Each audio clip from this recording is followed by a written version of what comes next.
গাটো কেনে পাইছে এতিয়া গাটো মনটো ঠিক আছে গাৰ কি কৈছিলোঁ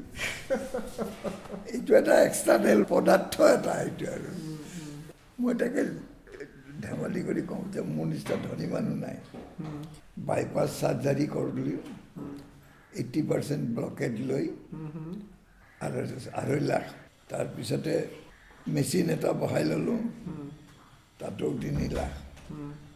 লাখপতিৰ ওপৰত মানে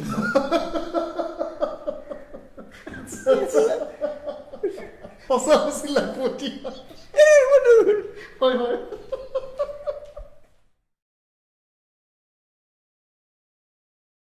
অভিজ্ঞতাটো মানুহে